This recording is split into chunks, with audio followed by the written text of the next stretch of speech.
So, thanks for indulging me. Do you know what? A lot of us spend a lot of our time fighting ordinary day-to-day battles for autistic people. Fighting against discrimination, fighting against prejudice, fighting against one of the things that Emma leads the charge on, fighting against abusive so-called treatments, etc. And we need to do this because of the rough time that autistic and other neurologically atypical people have in society. And usually we're so busy fighting for these day-to-day things that we maybe don't think about changing the whole world. So I thought I'd kick off the speakers today by talking about changing the whole world. Because if we just change little bits, then we're going to make some progress, but it's going to be really slow, and maybe those same problems will happen over and over again if we don't change the way the whole world works. So I'm going to make the case that discrimination and distress experienced by autistic and other neurodivergent people is rooted in the capitalist system, and that therefore what we need to do is replace that with a better system, which I will describe as socialist. So capitalism, right? So capitalism is a system that came along 200 or 300 years ago, took over from the kind of medieval feudalist system that was there before, and got loads of people into factories producing things. It really sped up how stuff was produced, and that enabled us as a society to do more stuff, to provide more services, to develop science. It's no accident that there was never even any discussion of neurodiversity, autism, other conditions, etc., until capitalism came along and created the ability to investigate these things and to think about them. However, by doing all that, by speeding up production like that and getting everyone into factories working and stuff, it did that in a way where all of that was owned privately by private individuals to make profit out of. So it developed in a way that was unequal, that caused distress, and that excluded people like us. And it did that in a number of ways. The rigid organisation of work. Everyone's supposed to work at the same speed, in the same way, at the same desk, doing the same thing, but where does that leave people who aren't typical? It leaves us squeezed out. Sensory overload. As capitalism has gone on, it's got more and more and more and more intense assault on your senses. Walk around any city centre now, and you're just overwhelmed. You go places in London now, there's adverts on the floor as well as on the walls, you know. It does it through creating what I would call a social premium. Like, it makes it important whether you fit in or not, whether you can interact with people. So people who maybe don't fit in with the way most people do things get left out. It even commodifies, capitalism even commodifies neurodiversity itself. So there is probably no limit to the amount of stuff you can buy to cure your autism. No, we don't want to do that. To treat it, to do this will help, that'll help. Well, it's even made an industry out of autism and neurodiversity. And what research is done is driven by the demands of profit. So instead of researching, I'm all in favour of science research. Science research is good, but it'd be great if we could decide what our priorities would be for that research to be. Whereas what's actually happening is being driven by the priorities of private companies who want to produce things that they can sell in order to make money.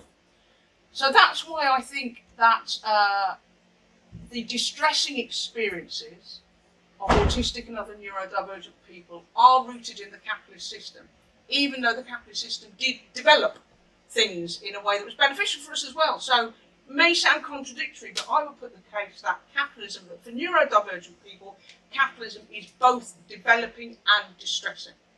And what that means is we can build on it by overturning it and replacing it with something better. So I'm going to spend a couple of minutes putting the case for replacing it with socialism. What I mean by socialism is, remember when I said all like the factories and land and everything is owned by private people, yeah, individually, they make profit out of it. If we all owned that together, collectively, okay, and we had democratic structures through which we decided how it was used. So stuff would be produced, not on the basis of who can sell it to make money, like now, but on the basis of who needs what stuff. And we can allocate our resources to provide the stuff that people need. And within that, there's a number of really, really beneficial liberatory things that could be done to better the lot of autistic and other neurodivergent people. For instance, universal design. Okay? Universal design is a concept where the built environment is designed to be accessible to everyone. So, not just ramps instead of steps, but also a benign sensory environment, easy navigation, that kind of stuff. Under a socialist system, we can allocate resources to provide the support services that people need. At the moment, we have to fight for every little bit of help and support that we need. It's like we're in a constant battle with the authorities. We live under a government now where an absolutely unspeakably wealthy Chancellor of the Exchequer thought it was all right to take 20 quid a week off people on universal credit. He could have funded that out of his own pocket. But we could release the resources to meet people's needs. We can have a kind of pluralism in communication, not assume that everybody communicates in the same way, make sure people have options for interaction and communication.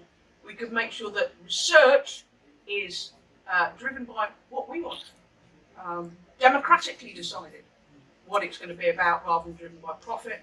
We could have more control over how we do things. Like I said at work about rigid organisation of work, if we had more workers' control of how the, I mean, I don't know how many you work, but me and my colleagues, I work on London Underground, me and my colleagues certainly, we're forever saying things like, you know, don't mind us, we only work here. If we ran the place rather than just doing what we're told by the bosses, it would be much better for us and better for the work that we do.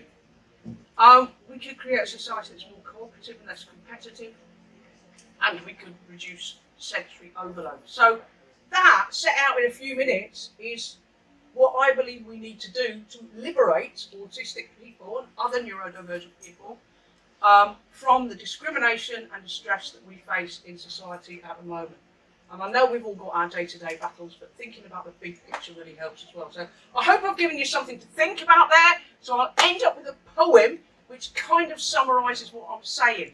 And while that was like a speech to two halves, half of it about capitalism, half of it about socialism, this is a poem of two halves. The first half is about masking. It's about all the things we do to try to get by in society as it is. And then the second half of it is imagining a sort of society where we wouldn't have to do that. So this is called Manifesto from Behind the Mask. Make me a mask so that no one can see that the face that I'm wearing is not really me. Get me a glaze to go over my eyes so it looks like I'm looking while I'm melting inside. Fetch me some specs that can read between lines. Fit me antennae that pick up the signs. Lend me a lens that reads unwritten rules. Bless me with patience to help suffer fools. Find me a Babel fish trained to translate the looks and the hints and the traps and the bait. Arm me with ammo so I'm never caught in the crossfire of banter without a retort.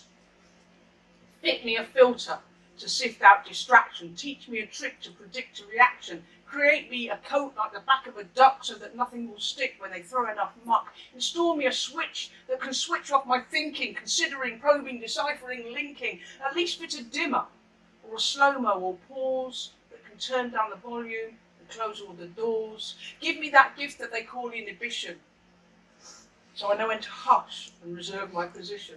Program an app that decodes all the crap. Build me a bridge across the processing gap.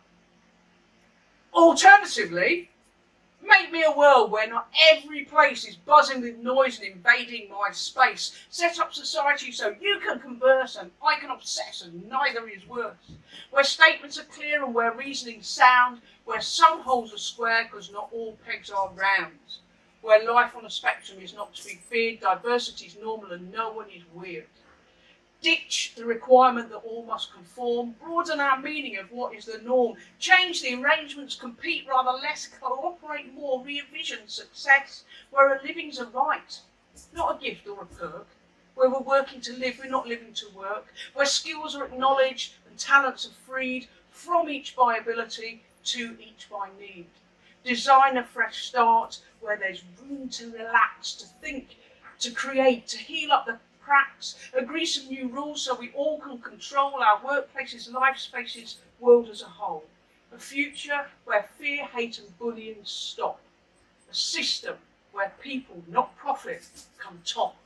Surely this isn't too much that I ask, but until we achieve it, please make me that mask. Thank you very much.